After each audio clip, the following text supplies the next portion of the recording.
અમરેલી જિલ્લાના ધારી વન વિભાગે ઉનાળાની કાળઝાળ ગરમીમાં વન્યજીવોની સુરક્ષા માટે વિશેષ વ્યવસ્થા કરી છે. તો ગીર પૂર્વ વિસ્તારમાં 247 કૃત્રિમ પાણીના પોઈન્ટ બનાવવામાં આવ્યા છે. આ પોઈન્ટ ટકાવી આકારના છે, જ્યાં સિંહ સહિતના વન્યજીવો પોતાની તરસ छिपाવી રહ્યા છે.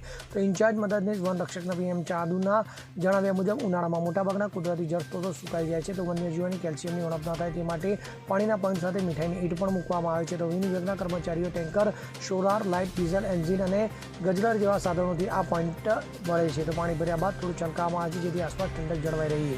તો પતંગિયા મારને કીટકો માટે બિનાક્ષરના કોતરા પણ રાખવામાં આવે છે. તો ગીર જંગલમાં 41 પ્રકારના સસ્તન, 47 સરીસૃપ અને 300થી વધુ પક્ષીઓની પ્રજાપતિઓ વસવાટ કરે છે. તો વન વિભાગ દ્વારા પાણીના પોઈન્ટની નિયમિત સફાઈ કરવામાં આવે છે અને અન્ય પ્રાણીઓની સુવિધા માટે આસપાસ રેતી પણ નાખવામાં આવે છે. તો અધિકારીઓ આ સમગ્ર વ્યવસ્થાનું સતત મોનિટરિંગ કરી રહ્યા છે.